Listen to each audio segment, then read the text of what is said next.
Muy buenas noches con todos y todas. Bienvenidos una vez más a la tercera sesión del Laboratorio de Estética Crítica, una colaboración entre la Bienal de Cuenca y Mundana Revista de Filosofía, que no tiene por objetivo sino suscitar una discusión respecto a la estética, la filosofía del arte y en el marco de la Bienal, efectivamente, pues, esperemos que van llegando.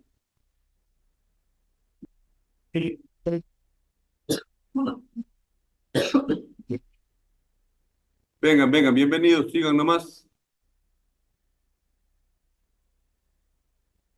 Y como decíamos, pues que en el marco de la 17ª Bienal de Cuenca logremos hacer que la ciudadanía no solamente sea un actor pasivo del proceso, sino que pueda construir también un aparato crítico de reflexión y discusión respecto a las nuevas fronteras del arte, de la discusión crítica que se está dando y cómo eso establece vasos comunicantes con los demás problemas y desafíos de la sociedad contemporánea. Entonces, para no demorarme más, Falco, ¿me escuchas bien? Es que No sé. creo que el sonido, ¿estás con el Sí, micrófono? Ah, ya, perfecto, sí, sí. Se perfecto, escucha. muy bien. Entonces, para empezar, vamos a ir en primer lugar con Paola Montalbán, quien nos acompaña presencialmente, y también tenemos a Fernando Falconi, quien está desde la ciudad de Quito. Quiero presentarle a la Pau, Paola Montalbán, formada en artes visuales y educación artística por la Universidad de Cuenca, desarrolla proyectos artísticos, culturales y de investigación de manera independiente. En 2014 fundó Estudio Ráneo, un archivo web dedicado a la comunicación y producción de arte contemporáneo latinoamericano. Sus líneas de investigación incluyen las prácticas artísticas contemporáneas en videoarte y nuevos medios, la accesibilidad y los derechos culturales para grupos vulnerables y las aplicaciones pedagógicas de las artes en la educación tradicional. Entonces, antes de darle la palabra a la Pau, decirles, pues aquí como la dinámica de las sesiones previas, tendremos una primera exposición de nuestros y nuestras expositoras y posteriormente abriremos el debate para todas las personas que están aquí en la sala. Así que, Pau, bienvenida, muchas gracias. Igual, muchas gracias y gracias a la Bienal también que abre estos espacios. Creo que es bien urgente, así que podamos encontrarnos y empezar también a debatir, ¿no? Desde el arte, desde la estética, lo que está sucediendo.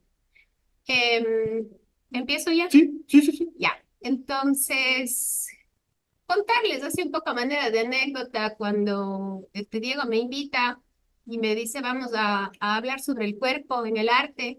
Ahí ya se veía como un marco teórico, artístico súper grande, cómo delimitarlo, hacia dónde llevarlo.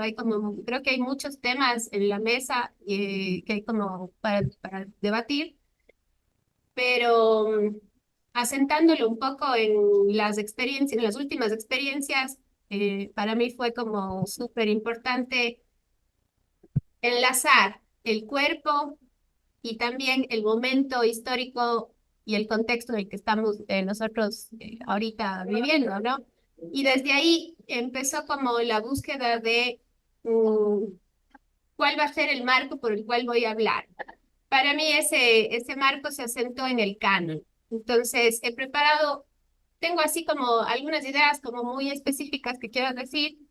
Aparte que hemos conversado con el Falco también en que sería bueno como tener muy organizado el contenido, entonces me voy a permitir como primero dar una lectura de lo que se ha preparado. Esperaría que se pudiera, no sé si se puede ahora, que se vaya conectando un poco con las imágenes. Y luego creo que sería importante poder abrirlo cuando Falco también termine su presentación, como mirar los puntos de convergencia o cuáles son también las reflexiones que nos están generando a cada uno de nosotros estos temas. ¿Qué le pasa? Pues? Ya. Entonces, ya le paso nomás. Sí. A ver, esto empieza cuando una de nuestras amigas en el chat grupal nos muestra orgullosísima la foto del grupo de amigas convertida al estilo del estudio Ghibli. Divertido, ¿no? Los ojitos redonditos, la carita graciosa, la estética como de anime japonés de culto. El detalle aquí era que varias de nosotras habíamos dicho así expresamente que no queríamos formar parte de esa tendencia. De hecho, teníamos como algunos cuestionamientos éticos, básicamente, más allá de cualquier otra cosa. Entonces, se le preguntó a nuestra amiga que por qué lo había hecho y ella dijo que porque era una tendencia y no quería no estar a la moda, que todo el mundo lo estaba haciendo y que era como, ¿por qué nos enojamos, no? Podías hacerlo solamente tú. Entonces, eso a mí me lleva a una reflexión un poco más seria que tiene que ver con la presión de ceder nuestra identidad a tendencias que no elegimos, por un lado. La transformación de nuestros cuerpos en avatares que no decidimos. Y el consentimiento como un detalle opcional frente a la velocidad de las modas. Fuimos arrastradas a esa lógica donde el cuerpo y el rostro se adaptan automáticamente a cada nuevo canon, como si ser parte fuera obligatorio. Entonces, eso me llevó a mí a pensar en los límites éticos de todo este proceso que estamos viviendo, ¿no? Con las IAs y lo fácil que resulta crear cualquier cosa. Eso por un lado. ¿Cómo le pasó?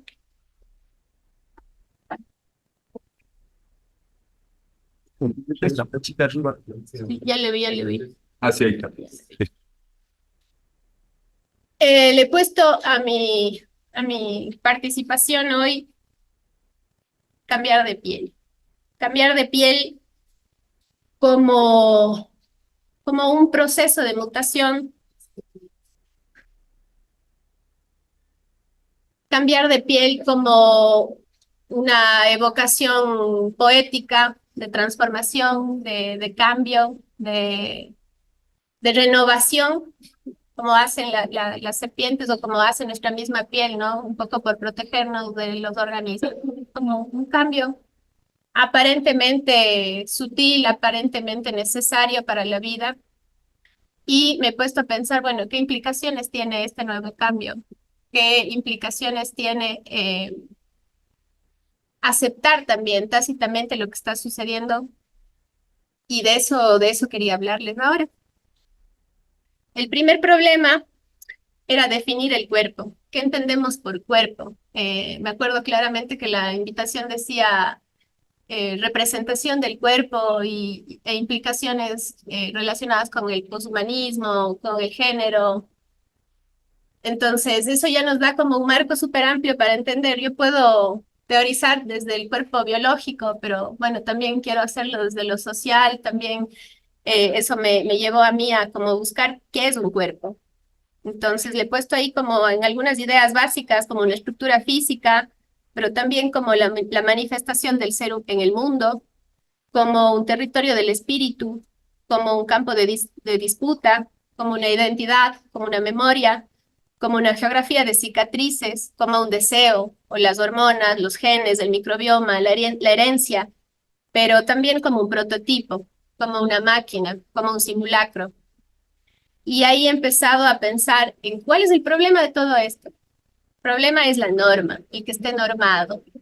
Y ese problema en las artes visuales específicamente se llama canon. ¿Qué cuerpos merecen ser vistos? El primer problema con el canon es justamente ese. ¿Qué se muestra? ¿Qué se esconde? ¿Qué es lo oficial? ¿Qué es lo que está censurado? Para agregar un punto de tensión a la discusión, lo he atravesado por el género, entonces lo que vamos a observar son cuerpos femeninos, pero también artistas femeninas y pensadoras femeninas, para cuestionar la cosificación del cuerpo y el sesgo que hay en el mundo del arte. Analizando un poco la obra de Orland, la traje como referencia, es una artista que ya pertenece a la historia del arte, pero sigue viva y está activa. Empecé con su trabajo, no sé si, si le ven en la parte de superior, está la que fue su primera obra, se llama El nacimiento de Orland y una concha. Es un guiño y una apropiación de la Venus, ¿no? Cuando empiezo a observar esto, digo, sí, tiene algo por ahí hay que me resonó, que dije, voy a hacer un estudio de la figura femenina, pero de cómo este canon ha ido mutando y cuáles han sido los cambios que se han dado. Las cirugías de Orland pueden verse como un intento radical de cambiar la piel del cuerpo femenino, de liberarlo, pero también de darle una autoexpresión, una identidad que está construida a partir de la propia voluntad.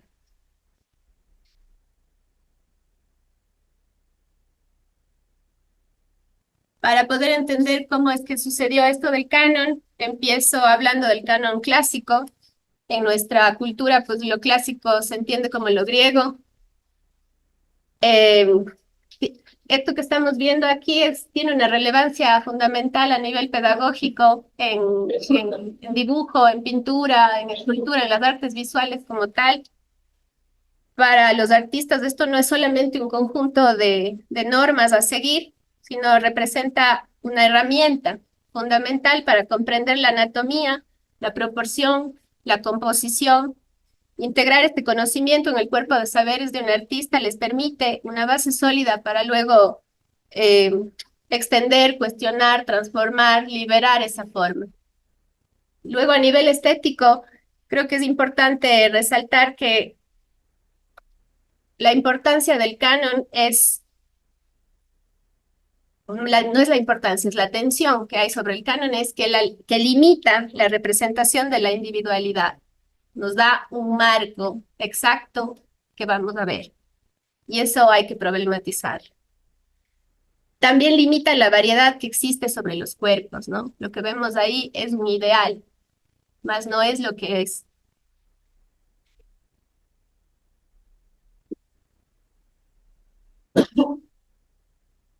Yo he decidido hacer un análisis diacrónico del canon a través de la figura femenina, a través de las artistas, y mostrando cómo este canon fue mutando a lo largo del tiempo. Empiezo con la Venus, es un trabajo de Praxiteles. Está acá, la Venus de Nido. Es una figura que se inserta en una transformación de tiempo, se inserta en un cambio de ideal. Recordemos que el arte griego tenía como figura predominante al héroe masculino. Frente a esta tradición, Praxiteles introduce una innovación. Elimina la monumentalidad épica masculina y propone una mirada más íntima y emocional con un cuerpo femenino curvo, blando, y esto no es solamente formal, implica una transformación profunda en la sensibilidad estética griega. Inaugura una representación que reconoce la vulnerabilidad, la afectividad, la belleza como valores estéticos. Por un lado, abre la puerta a una representación más rica y diversa de la experiencia humana, pero por el otro, institucionaliza la mirada de la figura más femenina y la dedica a un momento específico y a una forma específica y a una idea específica de lo femenino. La innovación no elimina las relaciones de poder inscritas en la representación, aunque transforma la gramática del cuerpo. Bajo este mismo criterio de análisis en cuanto a representación de género e ideal de belleza, he escogido a otros referentes que extienden, cuestionan y transforman el canon del cuerpo en distintos momentos de la historia. Al lado de la Venus podemos observar esta obra que se llama Sin título de Hannah Höch. Es una artista que pertenece al dadaísmo, es un movimiento de vanguardia que surge en el periodo de la post-Primera Guerra Mundial.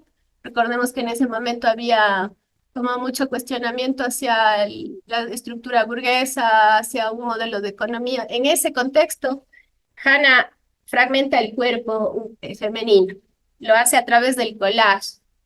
El cuerpo se descompone en pedazos, se yuxtapone, se vuelve imposible de reducir a un solo molde de belleza. Se rompe la unidad visual y simbólica del cuerpo.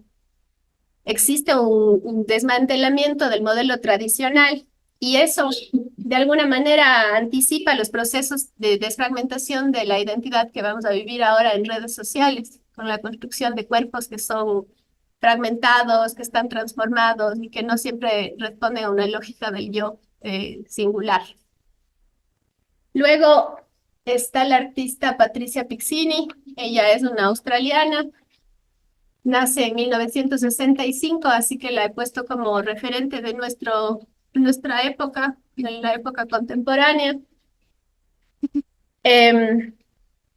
Bueno, ya sabemos cómo es nuestra época, ¿no? Estamos marcados, creo que por la revolución digital, por la evolución biotecnológica, por todos estos cambios que se están dando a nivel de sociedad. Y dentro de este contexto, ella hace un análisis de lo transhumano y de lo que es postnatural. Las esculturas que ella propone preguntan ¿dónde termina lo humano?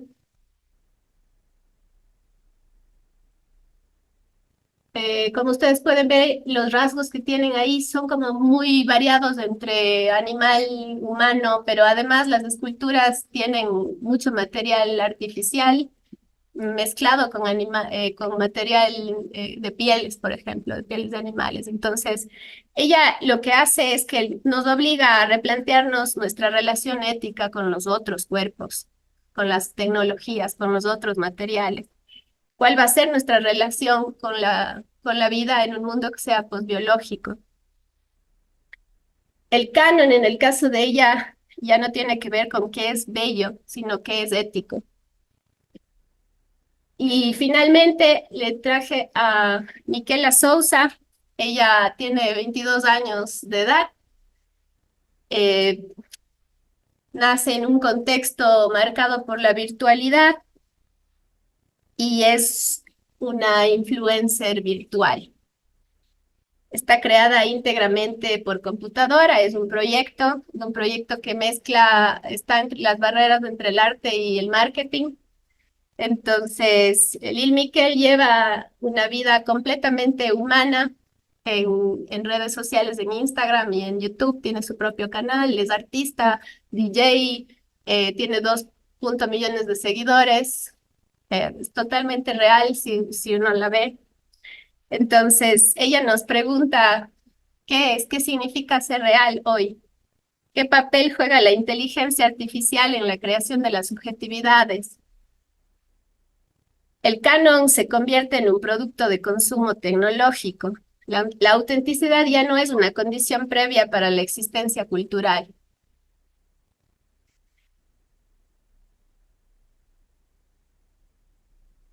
Entonces, luego de esta como revisión de, de la forma en la que entendemos nuestros cuerpos a partir de las revoluciones y los cambios en la historia, hay que pensar, bueno, un poco más mm, teóricamente, cómo asentarlo, ¿no?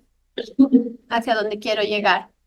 Y eso me ha llevado a mí a traer como un marco chiquito, resumido, teórico, que tiene que ver un poco con Foucault, con esta idea del cuerpo como un lugar, como un territorio de disputa del poder, que tiene que ver también con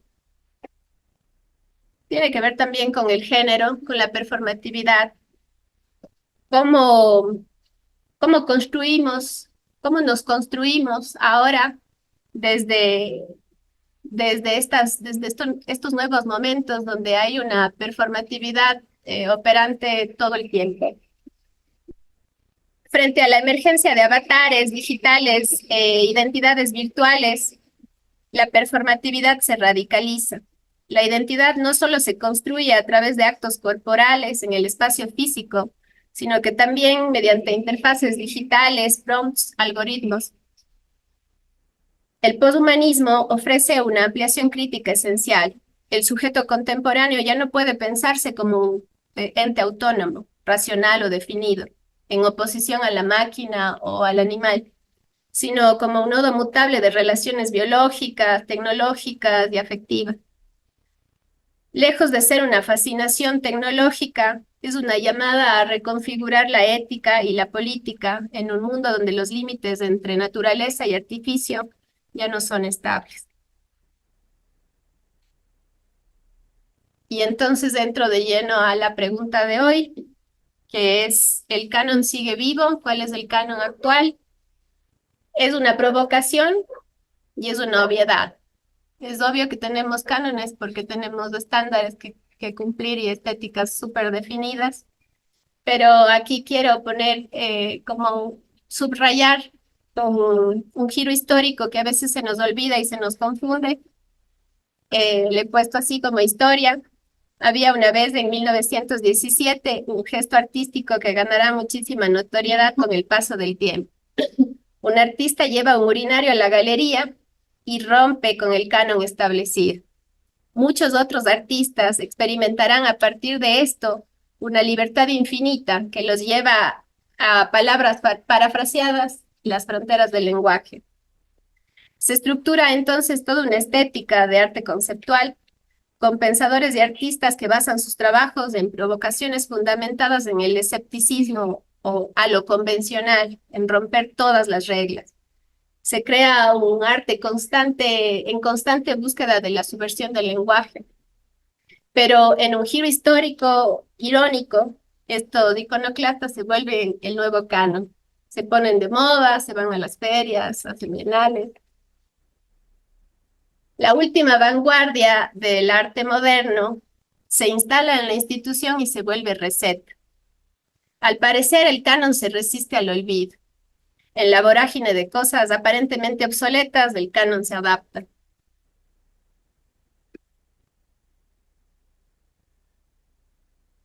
Aquí voy a ser bastante simple. Sé que lo que voy a decir puede debatirse bastante, pero lo he hecho así con un fin de cumplir con el tiempo y no complicarme demasiado, así que he sintetizado dos modos de ver el mundo. Ya lo hizo Nietzsche, como lo apolíneo y lo dionisiaco, como la vida, la muerte. Yo, en un juego de lenguaje también, le he puesto como estéticas de la desilusión y estéticas de la esperanza. Aunque para ser más realistas, creo que deberían llamarse estéticas de la ingenuidad. ¿Qué hacemos con la desilusión? La desilusión está asociada a menudo con una postura hipercrítica que ha preparado un terreno fértil para el cinismo y el relativismo moral. La sensación de fracaso, de fin del arte, de fin de la historia, la crítica a las estructuras de poder, lo corrupto, generaron una apatía política. Terminamos incluso en términos artísticos siendo consumidores pasivos de discursos nuevos, aunque igualmente hegemónicos y llenos de sesgos. Se trata entonces esta estética de una estética del desgano que normaliza y legitima las condiciones que producen este desgano y eso ha resultado en precariedad, en injusticia y sobre todo en distopía y se ha institucionalizado incluso. ¿Qué hacer frente a la desilusión? Entonces aquí viene la propuesta, una reivindicación de la ingenuidad, no como algo simplista, ni inocente, ni en clave de optimismo ciego, sino tampoco se trata de negar las estructuras profundas del poder, admitir que tenemos esto en la tecnología, en el arte y en la vida, y que no podemos tampoco desplazarnos de una confianza ciega. Pero propongo una ingenuidad estratégica, entendida como un mecanismo de supervivencia, crítico frente al cinismo paralizante. Entiendo que estas posiciones, desde una perspectiva compleja y transdisciplinar, cohabitan y se complementan, no tienen por qué necesariamente estar en un lado o en el otro o radicalizar las ideas. Sin embargo, sí quiero aquí poner como un guiño a ciertas estéticas que ya se habían definido antes. Por ejemplo, la ética de la alegría de Braidotti, que nos decía que tenemos un devenir afirmativo, que necesitamos conservar nuestra capacidad para afectarnos por el mundo y para actuar y transformarlo. La ecología de saberes de Sousa, que también propone como un rescate epistemológico que valore básicamente nuestro contexto, nuestra cultura y que empecemos a proponer cosas desde acá. La visión esperanzadora y monstruosa de Haraway hace como igual un guiño a a la solidaridad interespecies. Hoy día me estaba acordando también que teníamos nuestro juego de trabalenguas era Sloterdijk, que aprendíamos en la universidad, como lo primero que aprendíamos era cómo pronunciar. Pero también está con esta relación que debemos tener con las otras especies. Y le puse también por último a Paulo Freire con la pedagogía de la esperanza, porque nos recuerda que el acto de educar y transformar el mundo es en esencia un acto de fe en la capacidad humana. Eso así como un marco. Entonces ahora vamos a hablar de el canon como prompt.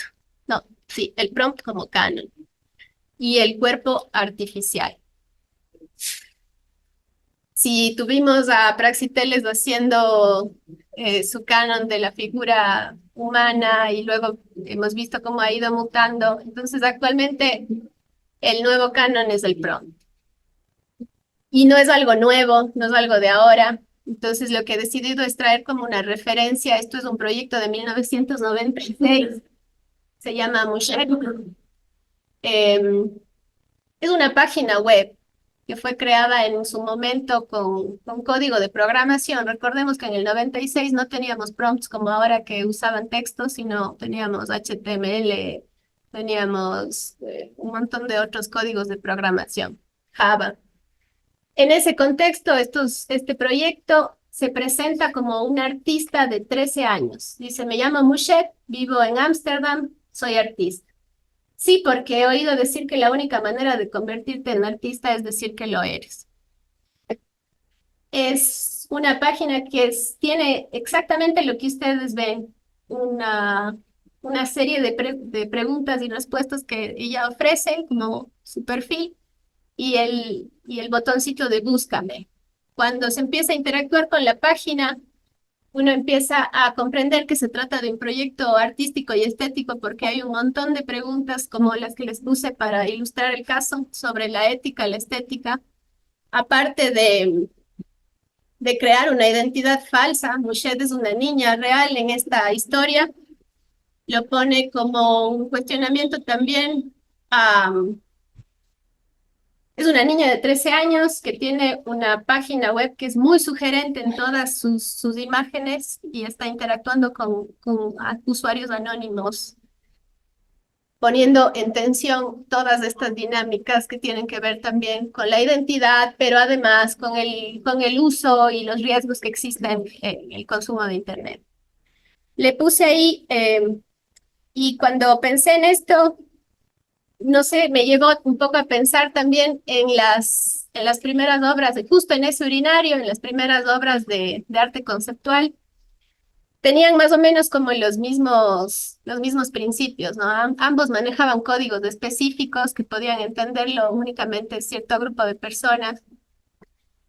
Y, y he pensado que es como un nudo crítico y estético con el arte conceptual de Duchamp y los más estructurados artistas del lenguaje.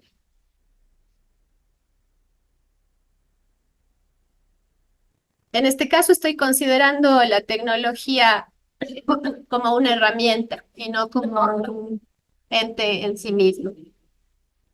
El enfoque no reside en cómo es una fuerza autónoma, sino en cómo nosotros lo estamos usando. Tenemos que reconocer que la tecnología no es neutral. Sus aplicaciones y sus efectos están intrínsecamente ligados a las decisiones, los valores, pero sobre todo los prejuicios de quienes las diseñan, las programan y las utilizan. Tenemos que reconocer que dentro del prompt hay dinámicas de poder que están incrustadas. Aparentemente son instrucciones de texto sencillas o meras herramientas técnicas, pero son puntos de control que pueden codificar y pueden reproducir las relaciones de poder existentes. También tenemos que saber que tienen sesgos en su conjunto de datos. como utilizan información recolectada masivamente, estos conjuntos de datos no son objetivos, reflejan los sesgos que ya están presentes en la sociedad. Tienen un potencial de subversión, a pesar de que tienen un potencial para reforzar las desigualdades, podrían usarse también como herramientas de resistencia y subversión. Es una pregunta. Los artistas, activistas y usuarios podrían emplear estrategias creativas para hackear los prompts, para desafiar lo establecido, para generar representaciones alternativas.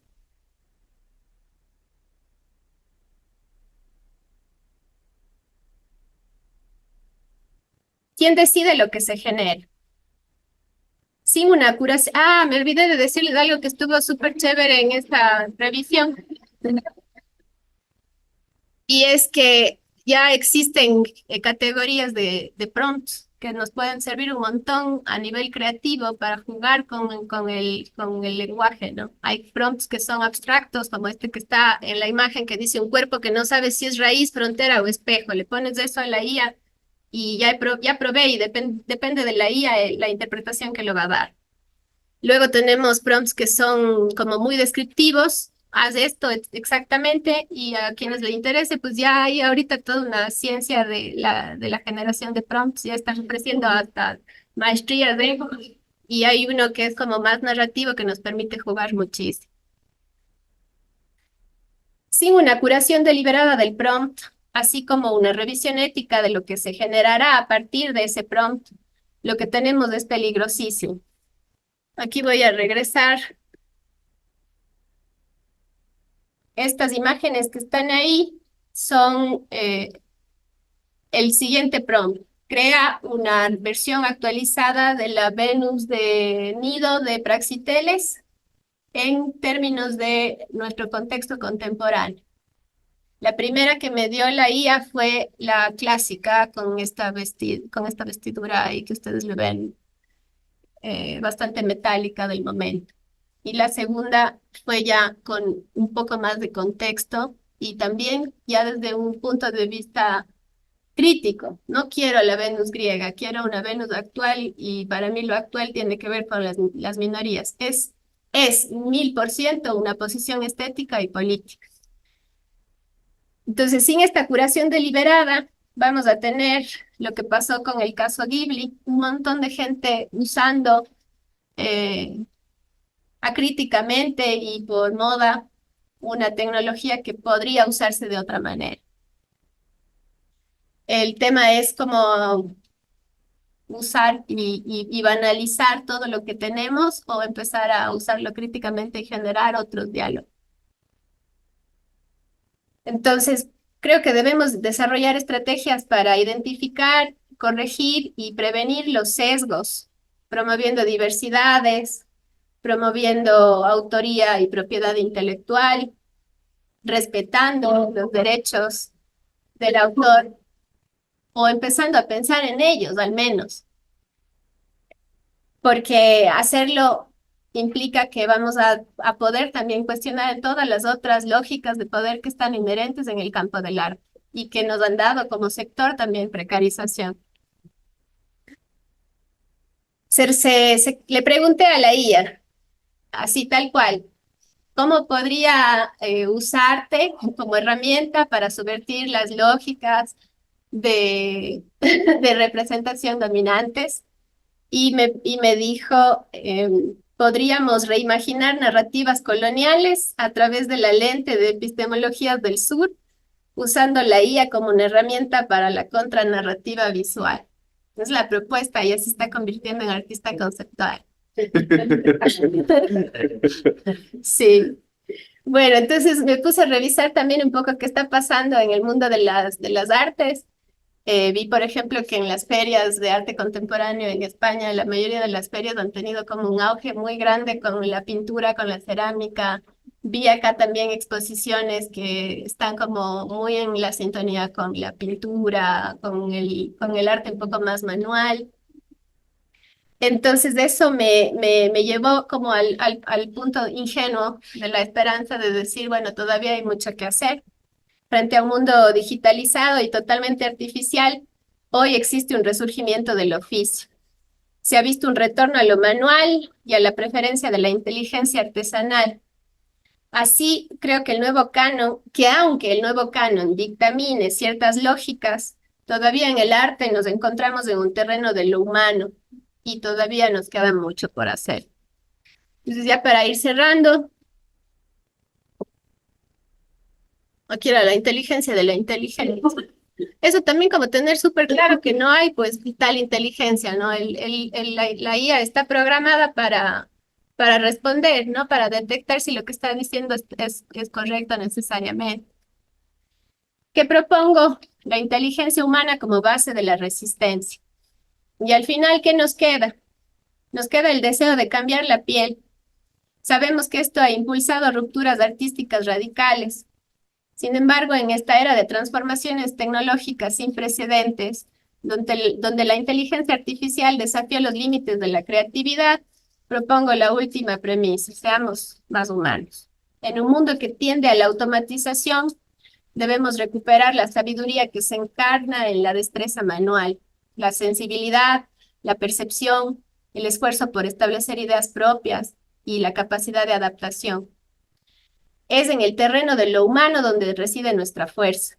No olvidemos que ya fuimos capaces de generar otros mundos posibles. Eso no nos lo ha dado la IA. La actividad humana involucra redes neuronales complejas, experiencias subjetivas y una conciencia que la IA no puede replicar.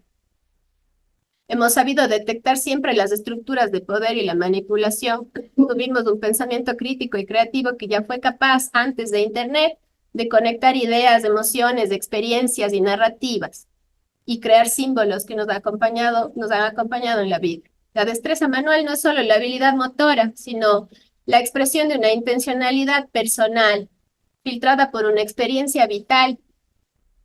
Eso no puede copiarse. En un contraste con la creciente demanda de recursos de la inteligencia artificial, que requiere un consumo energético masivo para el funcionamiento de sus procesadores y que a menudo se sustenta en la precarización laboral de personas en países de desarrollo para la tediosa tarea de etiquetado y entrenamiento de datos, aún poseemos herramientas intrínsecamente sostenibles y humanamente dignas. Y los sabios de los Andes ya nos enseñaron que somos seres interconectados, que habitamos en total armonía con el universo si así lo queremos.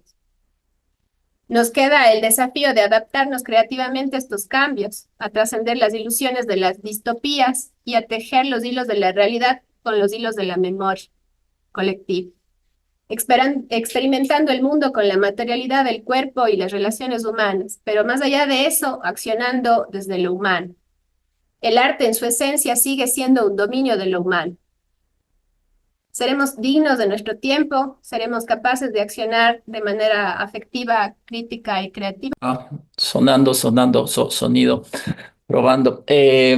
Sí, yo no tengo, buenas noches con todos, yo no tengo Ahí está. imágenes. Falco, Sí, ¿quieres? Te presento primero para no saltarme el protocolo. Solo estaba bajando la presentación de la PAP. ok, gracias, Diego, adelante. Sí, bueno, para presentarles a todos y todas ustedes, no quería dejar, y se me pasó al inicio, de honrar también este espacio, o en este espacio, la memoria de Clever Viera.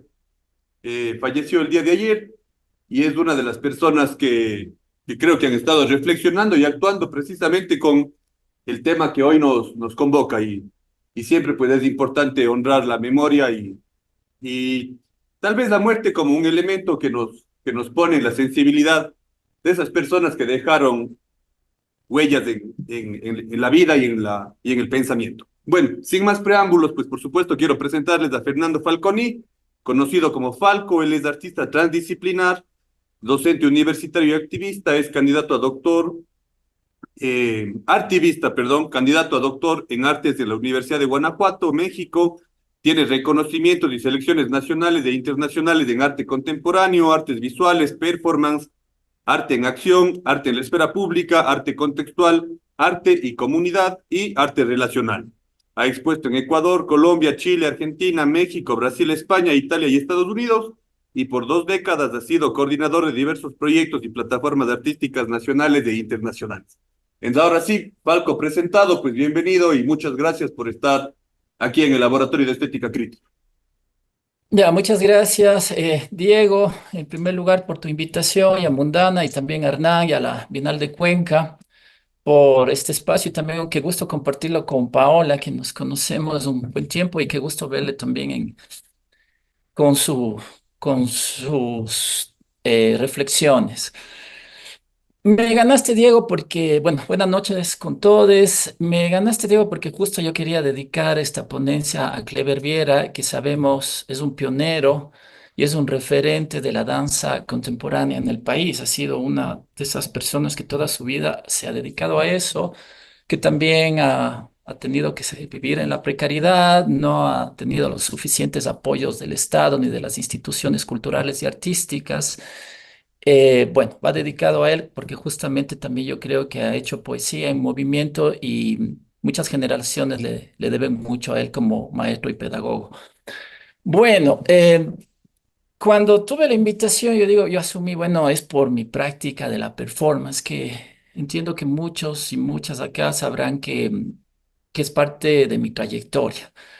Entonces, lo que yo voy a hablar tiene que ver con el cuerpo en la performance también, pero haciendo unas reflexiones contemporáneas. Y yo creo que tenemos algunas cuestiones con Paola que hemos estado tocando relacionado al mundo actual, al mundo contemporáneo, a las tecnologías, a las IAs, términos que algún término que ella mencionó, transhumanismo, poshumanismo, pues también yo lo voy a mencionar. Dije, bueno, voy a echar unas ideas ahí para ver qué digo el momento que me toque, que ya llegó.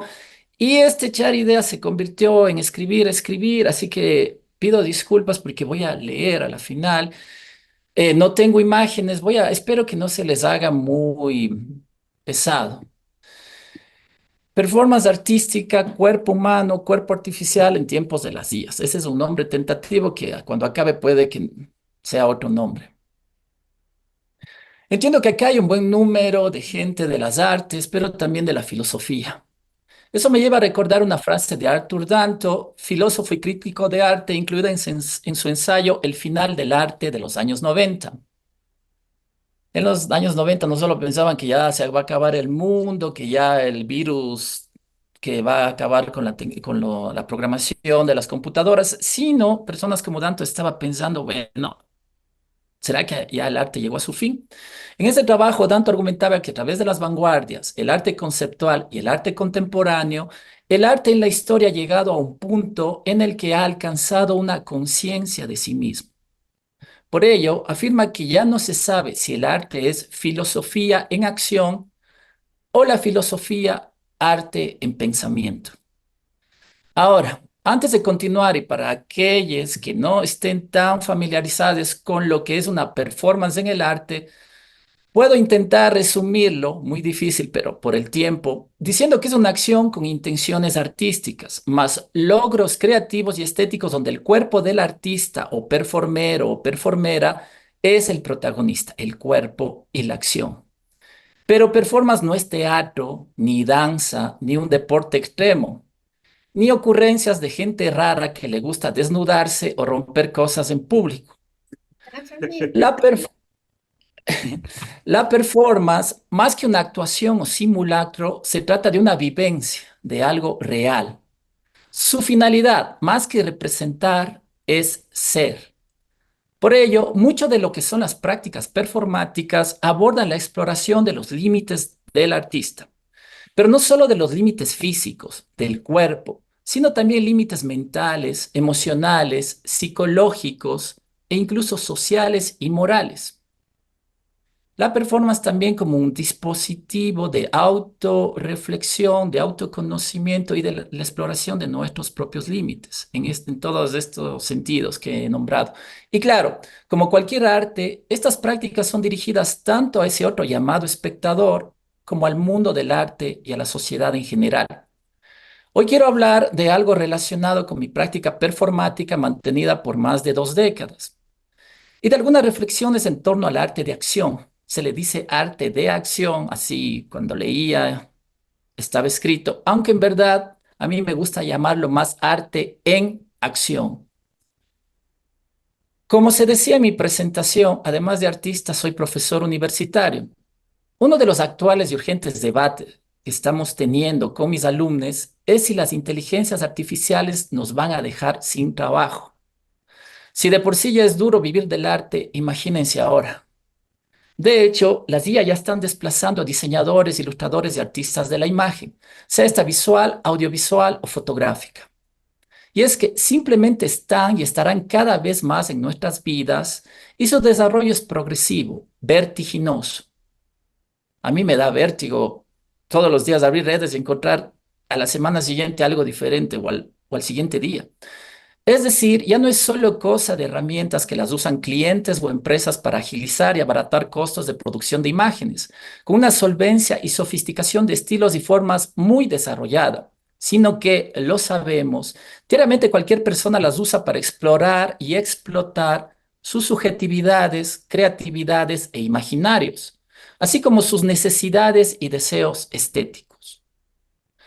No podría cerrar con este tema sin mencionar los conflictos éticos respecto a criterios, reconocimientos y regulaciones relacionados con autoría, derechos de autor y plagio, que es algo que Pau también mencionó. Conflictos respecto a las prácticas extractivistas de la obra y estilos de artistas de todas las épocas por parte de empresas millonarias. En tiempos del capitalismo caníbal, el colonialismo digital y el tecnofeudalismo en una economía material e inmaterial globalizada. Retomando el enfoque, cada vez más el trabajo artístico humano está siendo reemplazado por lo generado por IA. Y este es uno de los mayores debates que se está teniendo en el mundo artístico y académico contemporáneo a escala global. Sin tener ninguna escuela de artes visuales, musicales o literarias, ya puedes generar tus propias imágenes, videos, cómics, cuentos, poemas, letras de canciones, las voces que canten esas canciones, la música para esas canciones en diferentes géneros. Es decir, prácticamente todo trabajo que antes era exclusividad de los autores, creadores y artistas. Una pregunta muy actual es, ¿cómo todo esto está redefiniendo el rol o definiendo los nuevos roles de quienes nos llamamos artistas?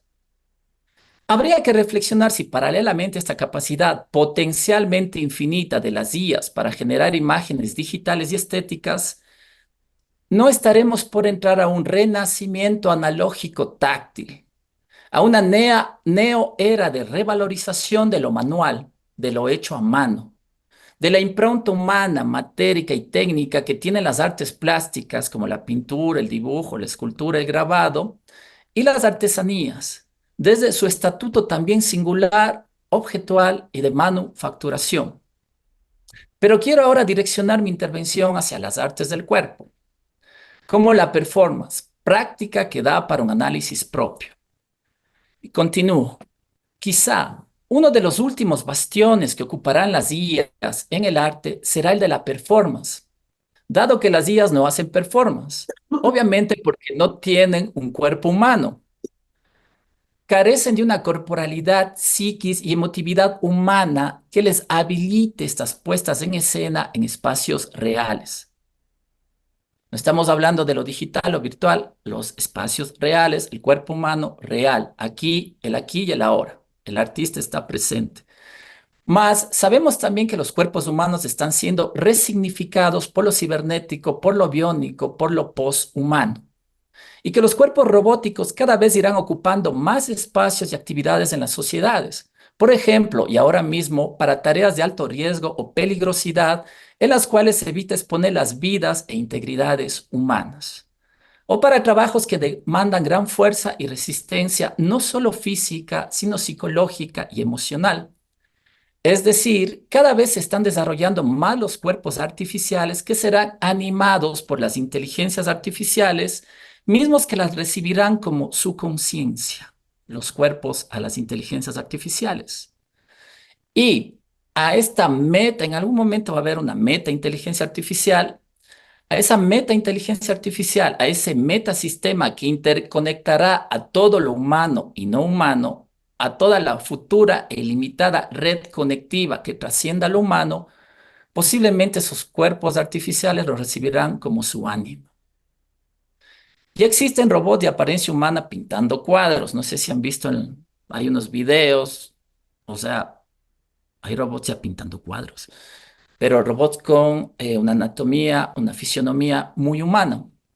Y algún día no muy lejano veremos la primera performance artística hecha por un robot. En términos de creación y reconocimiento autoral humano, se entendería que la acción realizada por ese robot será programada por una persona, por un artista, si la expectativa y el desafío es una performance artística ejecutada por esa máquina. Se podría pensar también que ese robot sería lo más antropomórfico posible para el año que se ejecute esa performance. Es decir, si tal robot realiza una performance artística, un acto hasta el día de hoy solo hecho por humanos, se entendería o se esperaría que su apariencia física sea una mímesis de un humano. ¿Y qué podría ser, por ejemplo, esa performance o una performance artística hecha por uno o más robots? Si para entonces quien les habla pudiese ser el humano que genere los prompts o las instrucciones que esos autómatas ejecutaría, pues se me ocurre, por ejemplo, generar la escena de una pareja, a lo Marina Abramovic y Ulay, explorando sus límites individuales y sus límites en conjunción. Pero un robot no muere biológicamente. Un robot apuntando directamente con una flecha al pecho de otro robot, como una performance de los artistas que nombré, no tiene mayor sentido, salvo que sea emular desde no humanos la potente escena que crearon ambos artistas en 1980. Un robot que corte su propia cubierta o la cubierta de su par no sangrará. Dos robots parados frente a frente, cacheteándose, pueden ir aumentando la fuerza e intensidad de la cachetada hasta ir despedazando el rostro del otro, pero este acto violento posiblemente sea parecido a ver el choque de frente y a gran velocidad de dos autos, no humanamente tripulados. Sabemos que se van a destruir sus partes delanteras, pero no pierden ni la vida, ni el aliento, ni la conciencia humana, ni se enfrentan al gran misterio después de la muerte, al cual nos enfrentamos todos los seres vivos al término de nuestra existencia biológica. Entonces, deberemos pensar también en una creatividad, en una poética, en una estética e incluso en un eros y un tánatos en y para las máquinas. Y no solo en que se muevan, en que accionen o interaccionen entre sí o con humanos, buscando con esto una construcción artística performática. Y esas conceptualizaciones, esas exploraciones creativas, estéticas, simbólicas, poéticas, serán, al menos al principio, desde humanos, no desde máquinas. Quienes pensarán lo que harán las máquinas como una performance artística y por qué sería artístico, será pensado al principio por humanos. Y nos llevarán también a reflexionar en relación a la performance artística sobre inquietudes como, bueno, voy a hacer muchas preguntas y espero que les motiven estas, que les provoquen también. ¿Qué sentido tiene la acción y exposición del simulacro maquínico del cuerpo cuando el mismo no es humano? Por ejemplo, ¿cómo enfrentar la posibilidad real de la muerte cuando no es humano el cuerpo o la representación del cuerpo humano que está realizando esa acción de riesgo? ¿Cómo enfrentar el placer, el dolor, lo emocional, lo erótico, lo sexual, cuando no son cuerpos, identidades humanas quienes realizan la acción performática? ¿Qué sentido tiene ahora la desnudez, la sangre, las lágrimas, los fluidos, el cabello, la piel cortada o pinchada, los gritos, la resistencia física del cuerpo humano? Si son IAs anidadas en cuerpos robóticos hechos de metal, cables y sensores las que performan. Es decir, si la base fundamental vital de la performance es el cuerpo humano presente, ¿podríamos acaso pensar que un cuerpo artificial, un robot, podrá hacer una performance artística ya no en términos humanos, como responder a instrucciones o guiones a interpretar dados por humanos, sino en términos de la condición biológica, sensorial, emotiva, psicológica, sexual, antropológica, social de lo humano. ¿Dónde quedan entonces los límites, vulnerabilidades e imperfecciones de lo humano?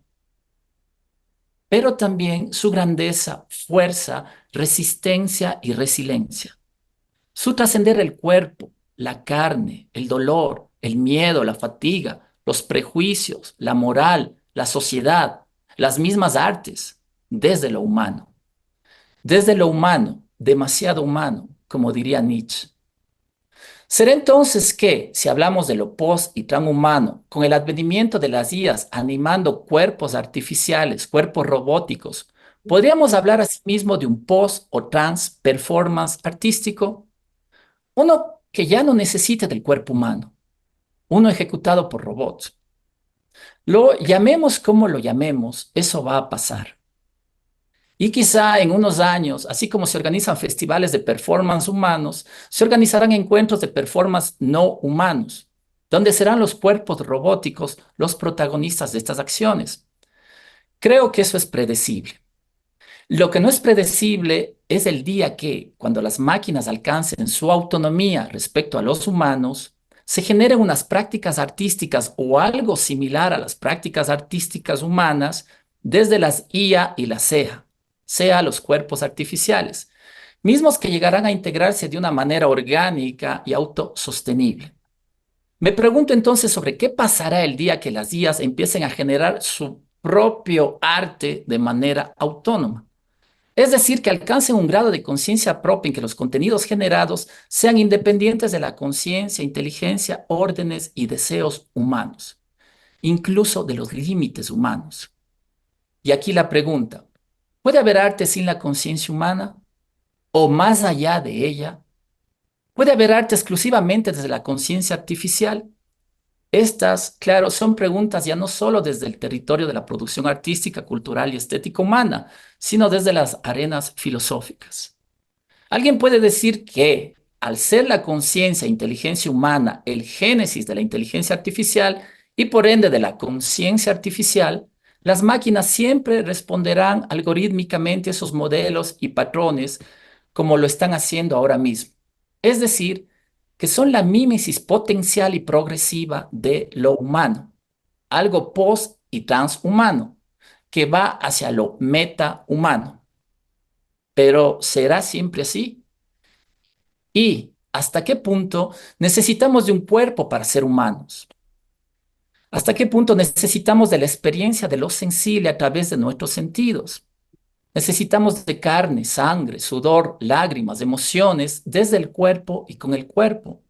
Necesitamos la experiencia de la vida, del amor, del deseo, del dolor, de la melancolía, del éxtasis, de la enfermedad, de la muerte, para sabernos y hacernos humanos. ¿Cómo experimentar y sentir todo eso sin un cuerpo?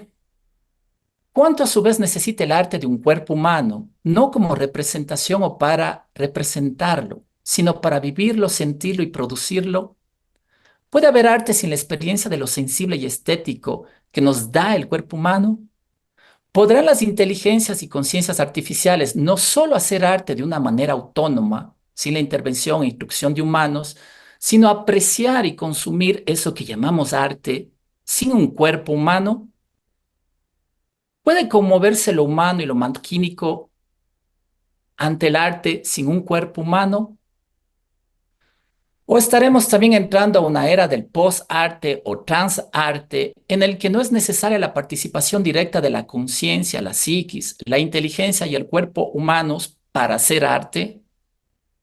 ¿Harán algún día las máquinas un arte con, desde y para sí mismas? Incluso se le podrá llamar eso arte. ¿Y cómo sería ese arte? ¿Es posible eso sin la presencia, la conciencia, la mediación y la percepción de una persona y de su cuerpo humano? Bueno, estoy avanzando, ya me quedo un poco más. Ahora, otro escenario que desde las primeras prótesis e implantes realizados en personas, en cuerpos humanos, se empezó a construir es la hibridación de lo artificial con lo natural, de la máquina con el ser humano. Si digo cyborg, difícilmente en esta sala habrá alguien que no sepa de qué estoy hablando.